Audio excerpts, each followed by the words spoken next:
Hey, good afternoon or good morning.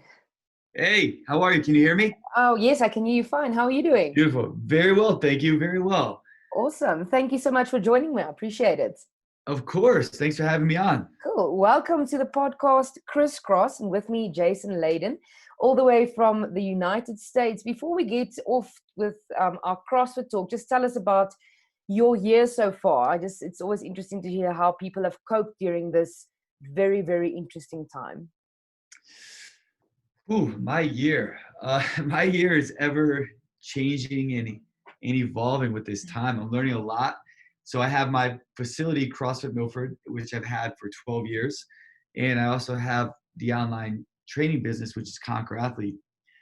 And a lot with the gym during the time of COVID has really had me tighten up my systems from a gym ownership perspective. So from a gym ownership perspective, I look at it like there's three different values within inside the gym, and they're different for everybody.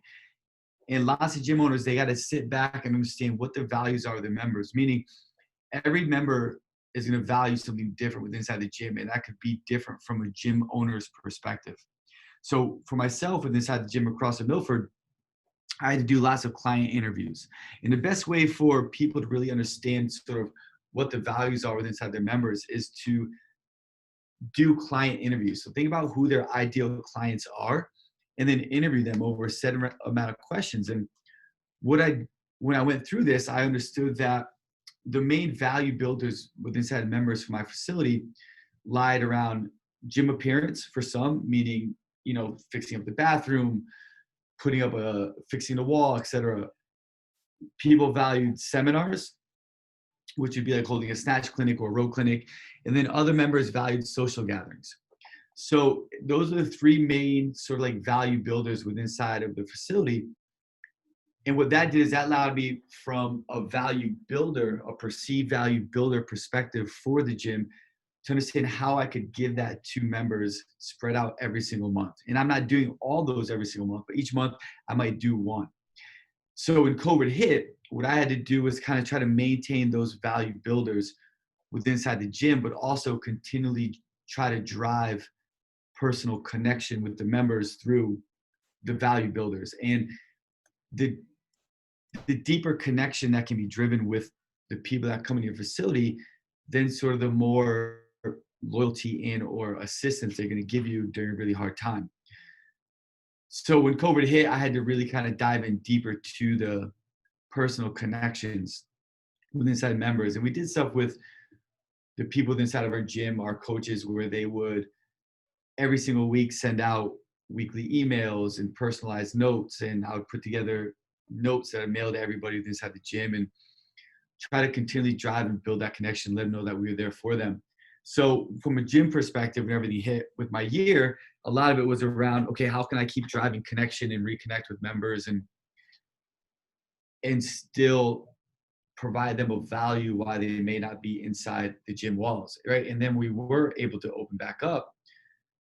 There's lots of fear factors that go along with this happening. So how can we keep people safe? And some people believe in masks, some don't. So it's, well, how can I kind of walk that line to make sure everyone feels like they're being heard, but still allowing people to feel safe? So from gym, it was like that. And then from the online business, a lot of it came down to sort of like restructuring the systems I had in place and try to make them stronger, right? So it's kind of like two paths I had to take. One path revolved around connections with inside the gym and safety, and the other path was almost around like a complete rebuilding of systems for the gym. So I had to kind of walk these two different brain wavelengths throughout the past couple months to keep it going. But and then I got my family, right? And I got to get home and Yeah. make sure my family's safe and my kids are doing their thing and my wife doesn't want to kill me because I'm at the gym and she's home with my kids. So Yeah.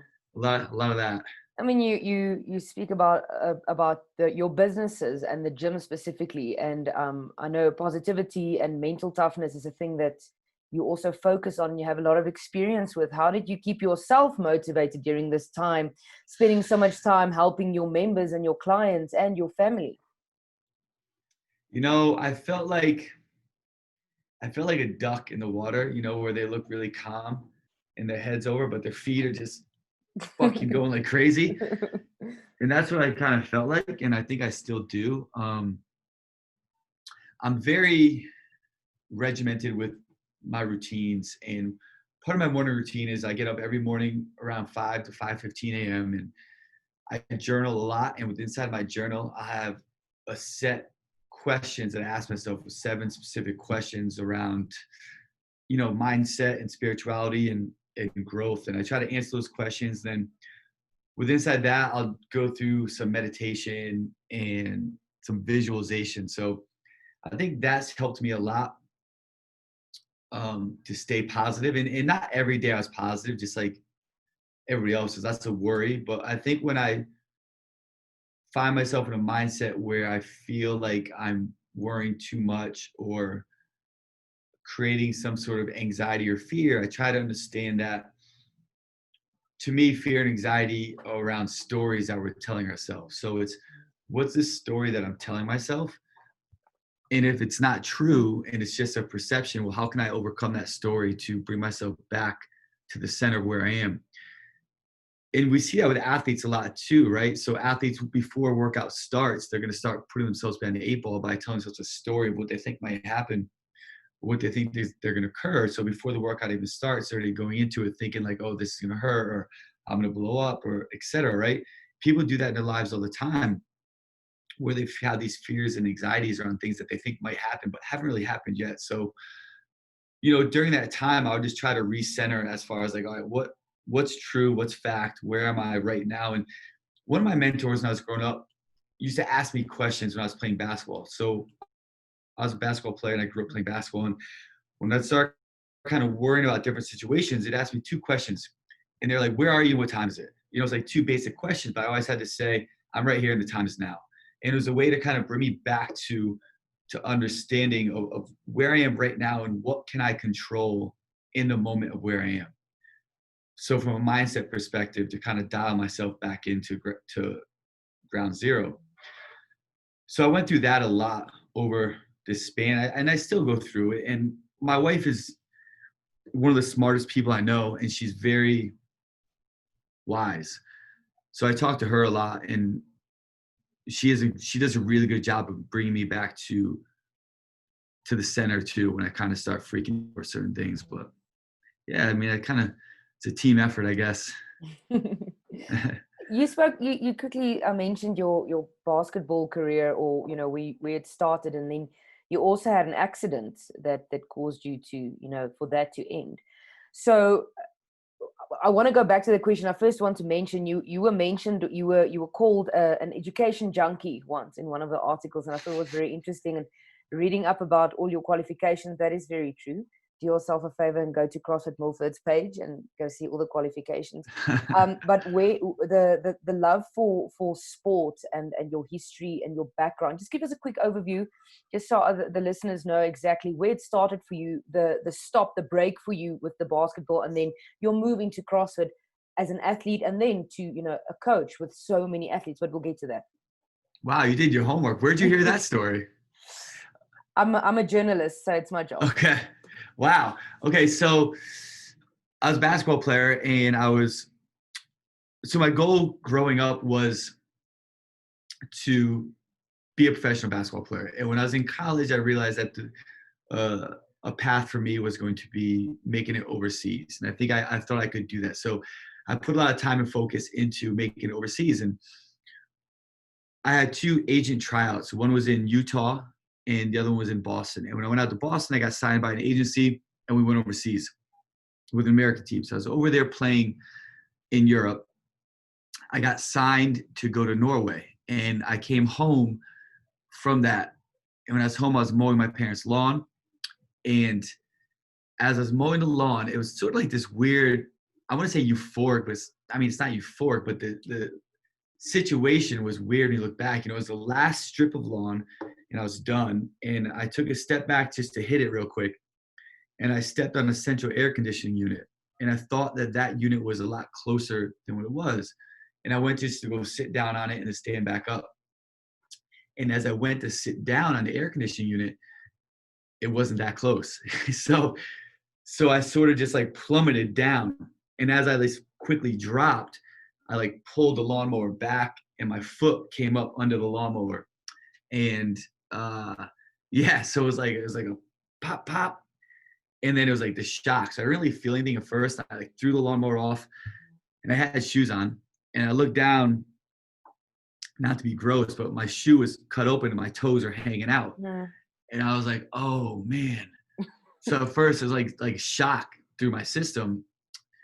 So I took my shirt off and like I tied it around my foot and I'm like, I don't even know what to do because no one was home. So I hopped in my house and I called 911 and I laid down. And then like when I lay down, like that's when all the pain and, you know, like my basketball career is done. It's like something that was my complete identity. And what I trained essentially my whole life for was just like over, right? Like right when I thought it was getting started, it was over. So that was extremely hard for me. And I was in the hospital for 3 weeks because they thought they were gonna have to amputate a couple of my toes just from all the dirt and debris that was in there. So I came out of the hospital. I was still bedridden for like, I don't know, the whole summer. So I just graduated college. I thought like my entire career was going to be started in basketball and I was going to be overseas for a couple of years. And then like, just like that, it was like done, right? It's like, so I really didn't know who I was at that point. I went to school for exercise science and health, and CrossFit wasn't big at that point. So for me, so my senior year of college, What year I was was, this? Sorry. I just want to find out what year was this. this was, so around 2005. Early days of CrossFit. Yeah.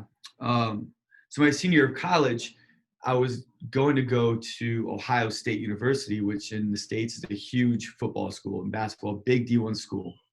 And I was going to be a strength and conditioning coach there, get my master's degree, and go through the exercise science program because one of my professors who I was very close with, that's where he went.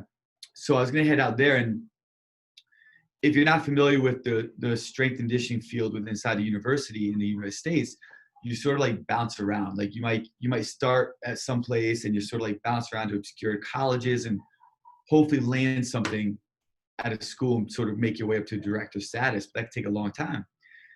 So at that point, I was like, man, I don't feel like going back there and doing that. I don't know what I'm gonna do. And you know, I'm like bouncing around, like riding motorcycles and getting into MMA and like just trying to figure out like who I am at that point. So the learning experience for me there was that I'm able to understand athletes really well when they go through hard times and identity issues because, you know, I've been there. I understand what it's like.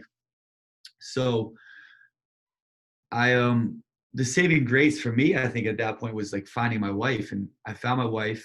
And at that point there was a small training studio that was like shutting down. And I knew I wanted to get back into what my degree was in and what I loved doing, which was training.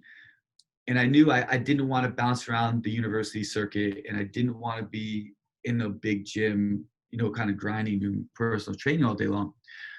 So I just took over and I took this gym over.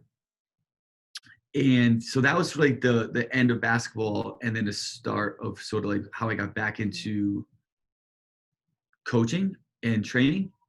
And then the first seminar I went to was in 2008 for CrossFit. And it was cool. So I went down there and Greg Glassman was still coaching the seminars. And no matter, you know, what we think about him, he's an amazing presenter. And hearing the course from the creator was really good. So we went down, I did that. I came back from Virginia, which is about an 8-hour drive, and, you know, rebranded the facility that I owned in CrossFit Milford. Oh, then you started competing as well. You have the gym. You are the founder of CrossFit Milford, the head trainer. And then in 2013, that was your best open finish, 35th in the world. It's very good. And then from there on, you competed. And then when did the shift go to focusing on coaching? Because you hear a lot about all the podium finishes, athletes that you have. You know, the team that did so well came second in 2015. Was there a specific time where you decided, okay, I'm gonna I'm still an athlete, but I'm more so a coach. I'm going to focus on my athletes and what I can do for them. Yeah, there's two moments. One I remember very well, and I guess you could say I'm a I'm addicted to training and growth as well. And I love training. It's something I do all the time. Like I still train twice a day because I love to move.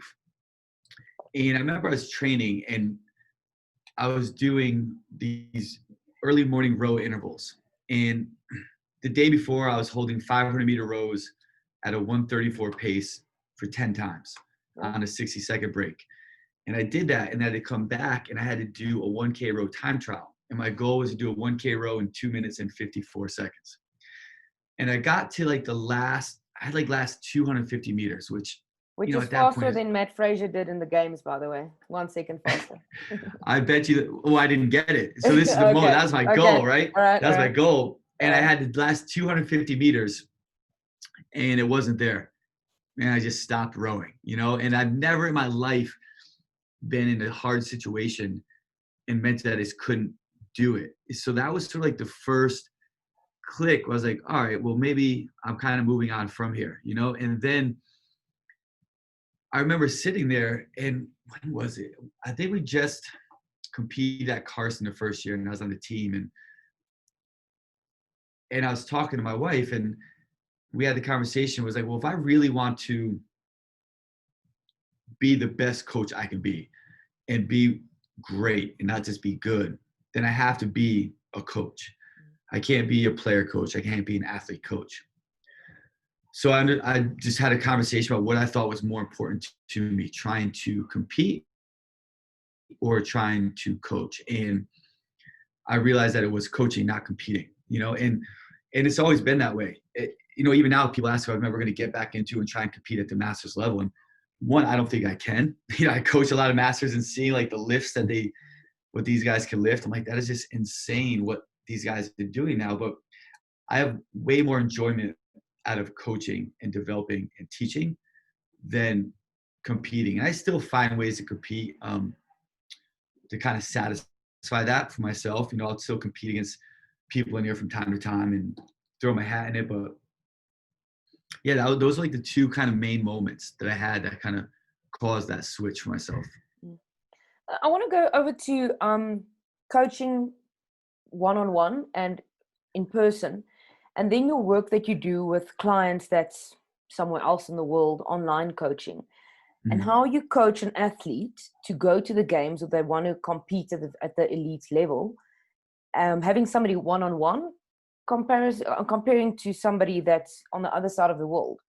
How do you maintain that? Or not maintain, sorry, that's the wrong wording. How do you manage that, and what is your approach? That's a great question. So it's obviously so much more ideal to have it in a one-on-one setting, because in a one-on-one setting, I can truly understand the intricacies of an athlete. If I were to watch you, I watch the athletes walk into the gym, how they walk into the gym, how they look at me, how they shake my hand, how quickly they get changed. I look at the movement that they perform with a barbell or gymnastics, and what does it look like? Does it look different than before? How's their energy feel? And all those indications to me are the true essence of coaching. Coaching is the natural blend of science, but also the ability to understand human connection in humans. And the more you can understand, you can blend science and humans with the proper language.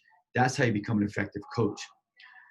Doing that in person it's not easy, but it's more efficient to understand the athlete, to understand what sort of language you need. I look at language as like a marriage, right? And understanding, I'll say the love language, but understanding the way people hear things and the necessary needs to communicate and why people might respond. Like there's some athletes that I can give them tough love and I can be hard on them. There's some athletes who I can't at all. And if I were to give them tough love, it would backfire, right? And understanding if I sense an athlete is kind of out of it, why they're out of it, and what I can say to them to help bring them out of it. Language is so important for a coach to be effective. And it's not really focused on that much yet. And I think it's starting to get there, right? But if you don't communicate well with your athletes, they're not going to generate buy-in. And you have to understand what to say and how to say it. And that's just as important as knowing how to coach a snatch or a muscle up, because that's what creates buy-in and trust. And that's the most important thing for an athlete to have, is trust with inside the coach. Doesn't matter how good a program is, if the athlete doesn't trust the coach or the program, then it's not going to be effective. So doing that in person is more effective because you can read the person more, you can read the language. Whereas online, when you work with athletes and they might be across the world, it's harder because athletes have a sense of, if a coach says something or has something down on paper, they feel the innate need to have to do that, to have to do what's written on paper, where sometimes that's not the case, because so there has to be lots of calls and communication where I can try to learn the intricacies of that person. And there's something called soft talk. So soft talk is like the almost, the what ifs, the one days, the maybe I'll do this. And lots of people flood language with soft talks. So what I'll try to do for athletes I'm working with that are far away is understand what their soft talk is, to give me more indication of doubt or fears or issues that might be popping up that they're trying to hide, that they're going to hide through different soft talk language. So yeah, doing it from a virtual perspective is harder because you have to really dial into that person, because they're going to try to hide sort of any issues that they might be having because they don't want to feel like they're letting you down. Whereas in person, you can kind of see it easier, so I hope that answers your question. I feel No, like I kind of went off on a couple of tangents. Yeah. No, absolutely. No, it's just when you look at relationships between coaches, if you look at I'm going to use the top 5 games, females and males that went to the games now. It's just an easy example to use. When you look at their relationship with their coach, take Catherine David-Stotts and Ben Bergeron. I mean, they're like, I don't want to say it's a dad and a daughter relationship, but it's a unit that's so tight and there's trust there. The same with Shane Orr and Tia and Matt, and you can go to Kerry Pearson, her coach, and so on. How do you build that relationship with somebody that's on the other side of the world, that's not in the same time zone as you? And you mentioned, you have a look at your athlete when they walk into the gym, how they walk into the emotional state, their mental state. You as a coach, how do you then help yourself as a coach to help your athletes to reach their potential if you can't go into that emotional thing so deep?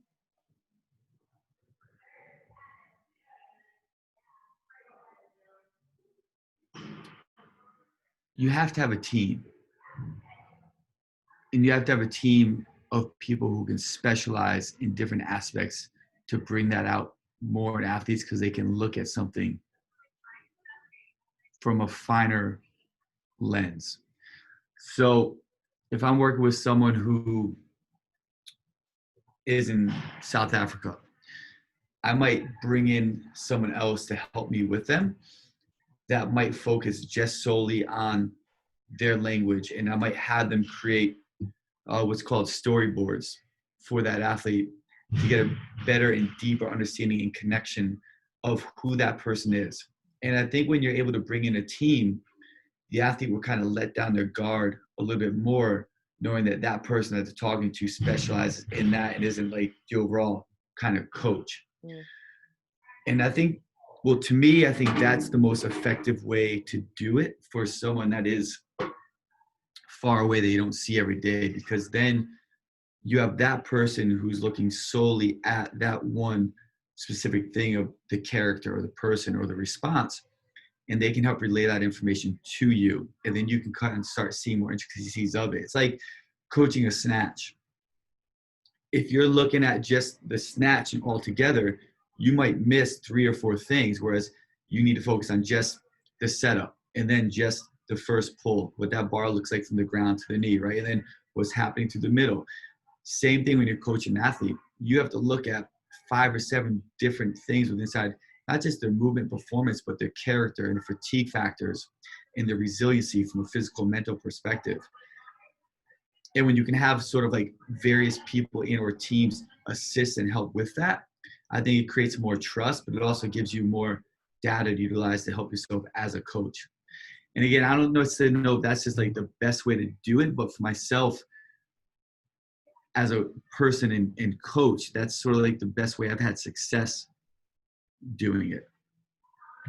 The type of athletes that you have on your books, on your roster, if an athlete approaches you, do you just take somebody that just wants to, compete, let's say at a sanctionals level now that regionals are gone, or do you only take on athletes that we are in it to make it to Castle? Well, Castle not anymore, but wherever the games will be next year, we want to make it to the games.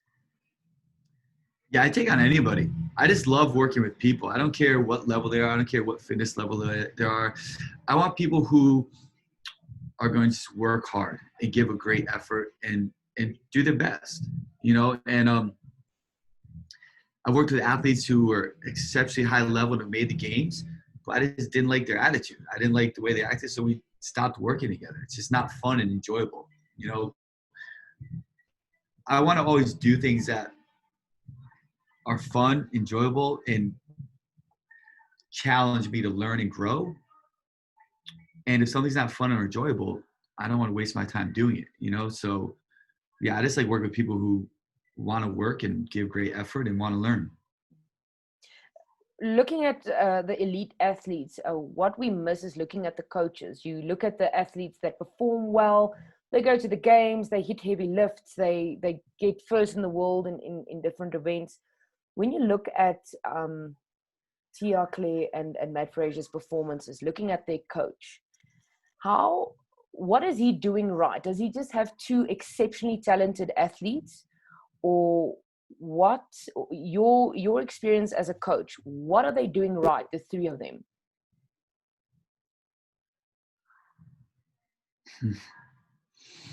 That's a tough question because he's doing a lot right because Tia keeps winning, right? And not just winning, but absolutely dominating, yeah. So and she's just I getting look at that as better. Yeah, keeps getting better. So I look at that as there's a lot of right being done. With Matt, I know like he just started working with Matt. I feel like Matt's one of those people who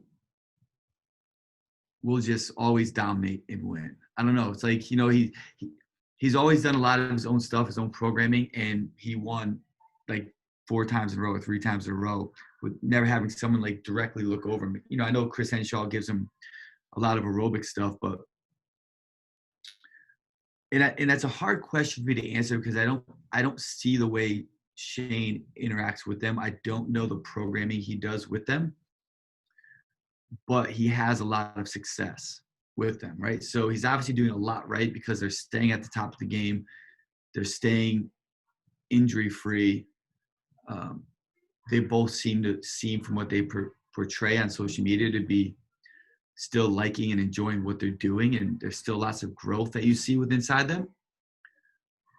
So there's a lot of right done.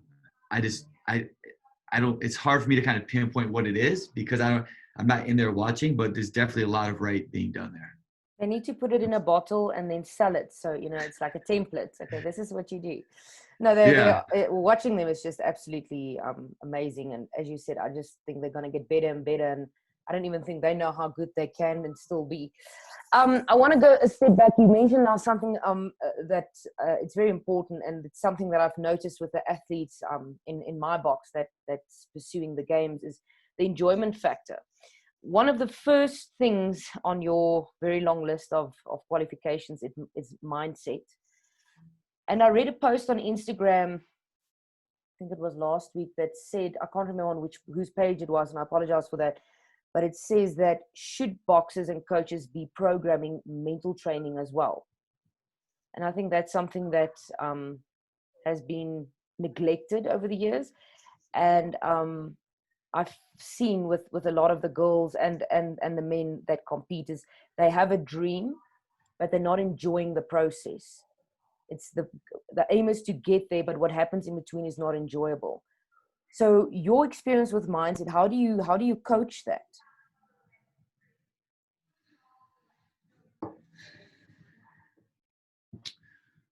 It's a great question. So I look at mindset as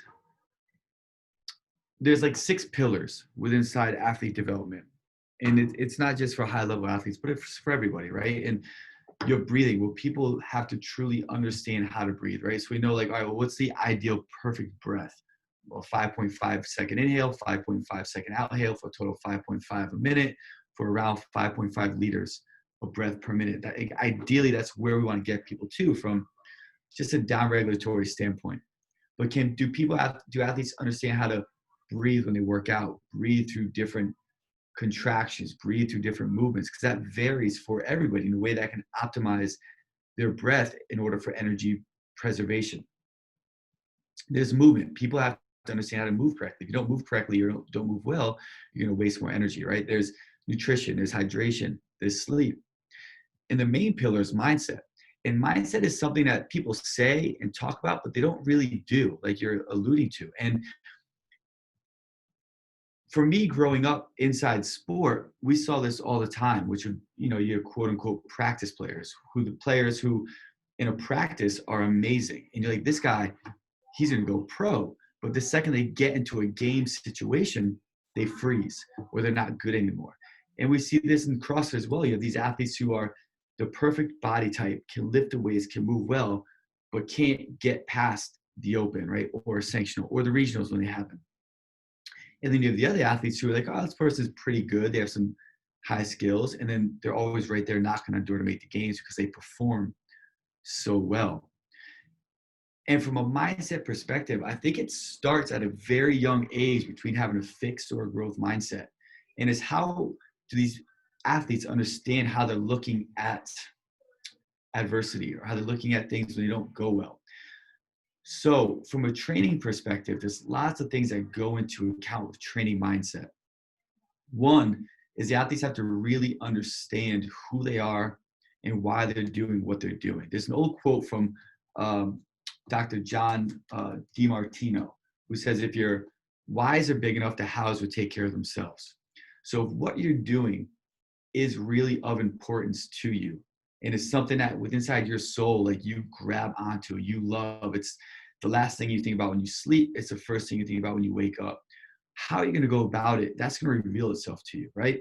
And you're going to find ways to do the little things necessary every single day to get better. So from a mindset perspective, you have to understand why you're doing what you're doing, why that's important to you, why you're making these sacrifices.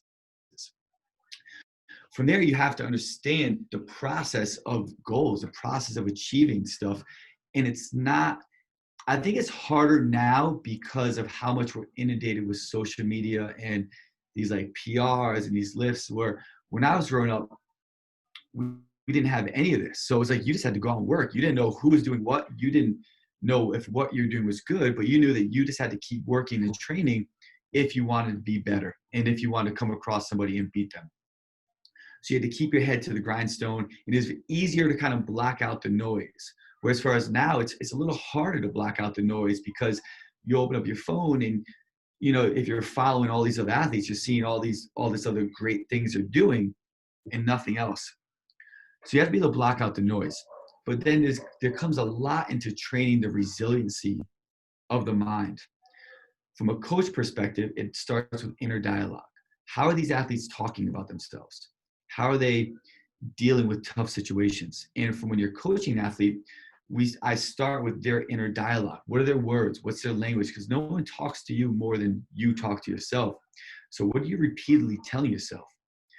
Then we do lots of visualization. Visualize the workout. Lots of mental resiliency, so the ability to overcome hard situations comes down to experience. So athletes who reach the flow state, it just comes down to they have a better control of their breathing. And when they get in this situation, they've been there so much that their body can not work as hard, relax, and just kind of move and flow with the situation. And that comes down to the brain being there in multiple times in multiple situations. That's why, like with fighters, like you get in your first fight, it's like you're just tense and you can't move. Whereas people have been there before, they relax They're able to read the person, read the body language, and just flow better with it. So you have to visualize the workouts, especially with the open in the sport of CrossFit, where you don't know what the workout's going to be, or it might be a brand new workout.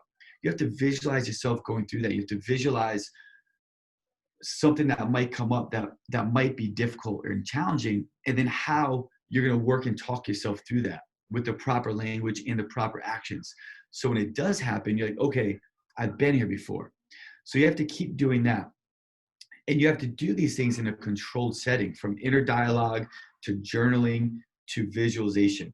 And with the journaling, it comes down to writing down your experience of the training session. How did the session go? What was hard? How did I talk to myself? How did I feel about this? How did I feel when this happened? And it's bringing more accountability and more attention to these little things that mean a lot. And then you start adding these situations in more chaotic environments. So chaotic environments are no reps, a movement change, something that might not, you have a planned expectation and it changes.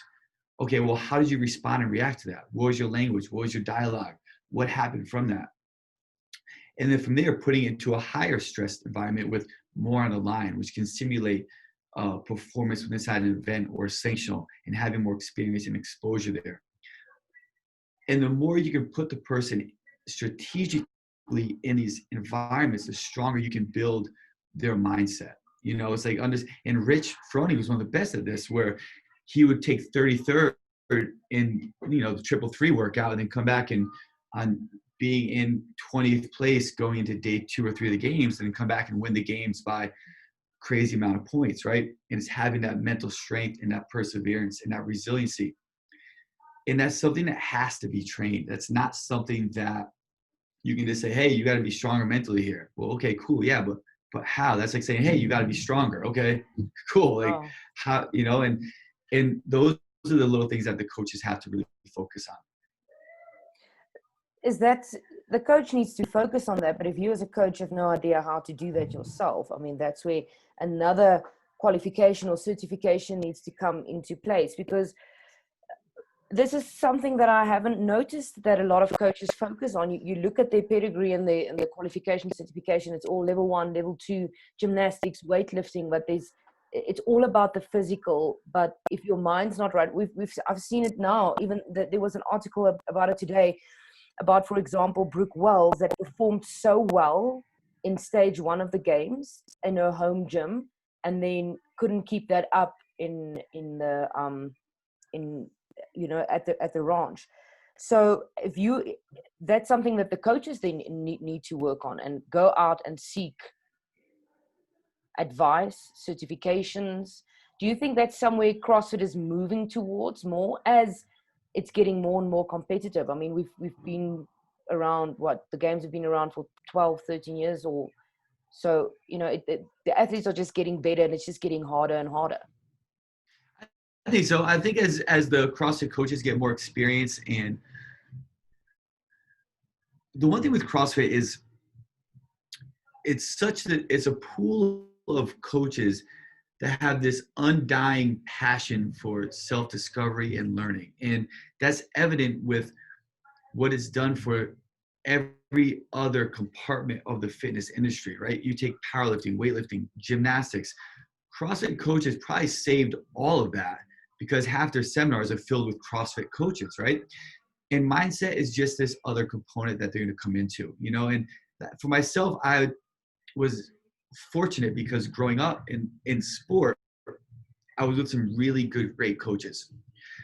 In the first college I went to, my basketball coach had a huge focus on mindset, whereas we as a team had to take courses at Springfield College in mindset. And that was sort of like my first exposure to it. And I was 18 years old. And then I was around a couple of other amazing coaches where they'd bring in people in the preseason and talk to us specifically about mindset. So that was sort of like my first introduction to it. It's something I've always stuck with. And then for me, the way I approach learning and development is I look at all different compartments of what I think are necessary for being a good coach and being able to coach. And if I can't explain it to my kids to do it, then I feel like I don't know it well enough.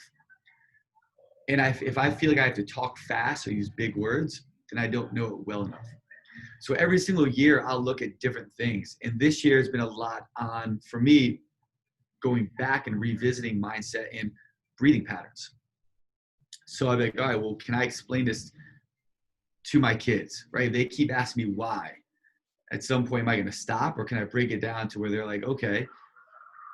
And if I can't, then I got to seek out who I think is the best and I have to learn from them, you know, to where I can fully explain it to anybody and anything. And I think you're going to see a lot more of that, and you're going to see more mindset stuff coming into CrossFit. You know, there's a bunch of people I know who are doing great things with mindset already within inside this sport of CrossFit, from just focusing just on that. I think one's called like Driven Mind Training. There's a few others. So Brian Kane is someone who does a lot of great stuff on this as well. So I think you're going to start seeing a lot more of it. Somebody asked me earlier, you've had all these athletes podium, but I couldn't find any names. Your athletes that's been to the games, that's done exceptionally well, who are the names that's over the years that you've coached? Oh, you have Mike Egan, Ron Ortiz, Annie Sakamoto, Dan Tominski, Craig Kinney. I did some endurance stuff for James Hobart when he was there. I could pull him up. Give me 1 second here. Yeah, Annie Sakamoto also mentioned, I know she's also still doing some of your programming stuff, and she also, you know, she's still following the work that you do. Are you still a full-time coach for her? Yeah. Oh, yeah. Yeah. So Robbie Davis, Ron Ortiz, Amanda Allen, Craig Kinney, Kalina Ladarius. I helped with Rob Orlando and James Hobart, Connor Duddy, Michelle Sweezy, Rodrigo. This past year, Connor Duddy, Brooke Haas, Christian Harris, Dex Hopkins, and Kelly Baker, who made the games but didn't happen. Sean Ramirez, Donna Bruce, Amy Mandelbaum. They all kind of multiple repeat athletes. Jackie Violet, who was a teen athlete. So yeah, those are a few names. It's not a few. That's quite a lot of big names that you have on your belt. Jason, for this year has kind of stood still worldwide, CrossFit wise as well. Athletes that had to face adversity, you know, people that made it to the games, I think couldn't go because of COVID, you know, people that made it to the games for the first time. One of our athletes, Jason Smith, who's actually technically a master's athlete, but still making it to the games. I mean, he said that this might have actually been his last year. Looking ahead at 2021, so many uncertainties. What do you foresee for the sport in the next year? I know Eric Rosa said something today that the Morning Chalk posted about his vision for the Open. I mean, that's the closest thing that we have so far regarding to the next season. Your predictions for the next season that's about to start in a few months' time. If the season is allowed to, let me backtrack. I think once we reach some sort of normalcy again, and meaning like, all right, COVID's never going to go away, but we'll have vaccines, and over time we'll be able to get it back to where it can run like it used to run. I think there's going to be a resurgence into the connection of the games and CrossFit like it used to be. I think the affiliates, I think the sanctionals or regionals, whatever format they're going to go to, the Open, I think we're going to go back to where it was this huge community-driven event with the culminating event of the games, and it's going to be like the celebration of fitness from what I felt like it was before. Whereas I feel like the past couple of years, you know, Greg tried to pull, well, he did pull the games away completely, and it was like separated, and there was like this disconnect.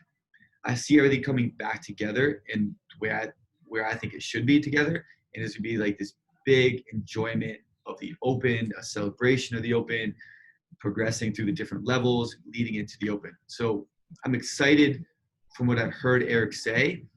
I'm very excited of where I think the connection of CrossFit and the games are going to be heading. This year, I don't know, because of COVID, right? It's like I think the Open is going to be great. I think they're going to put a lot of attention and focus on the Open. I think his goal was 500,000 is what he wants to participate. I think that's great. I think that's amazing. As far as what's going to happen after that, I'm not sure how it's going to work. 'Cause I think they said like the top 250 would be seated at different sanctionals, and then that's how you make it to the games. But it's like, okay, well, are the sanctionals going to happen? So I know for the athletes, a lot is up in the air based off travel restrictions, travel requirements. What it's going to look like and what this year is going to look like. But when we do get through this, I'm excited of where it's going to be and what it's going to look like. Jason, if one of the listeners would like to get in contact with you regarding programming, or just picking your brain about all your the knowledge that you carry over the many years that you've been part of the sport, where can they get hold of you? Yeah, for sure. They can send me a direct email at jason@conquerathlete.com. My gym's crossfitmilford.com. The online training that I do is conquerathlete.com. So we have Instagram channels. I have my own Instagram that I'll post a lot more kind of like training things and training thoughts that I do. And then lots of the Conquer Athlete Instagram is on athletes. And then the CrossFit Milford Instagram is just on our gym. So if they have questions about gym stuff, business ownership, gym ownership, and like that, they can send me an email at jason@CrossFitMilford. Anything with training itself, coaching, jason@ConquerAthlete. This is Jason Leydon at the Crisscross podcast. Thank you so much for your time. It was an absolute pleasure. I really, really enjoyed it, and hopefully we can chat again soon. Good luck with what's left of this year, and all the best for next year. Absolutely. Thank you so much for your time. I appreciate it. Thanks. Have a good one. Cheers, eh? You too. Okay, Cheers. bye. Bye-bye.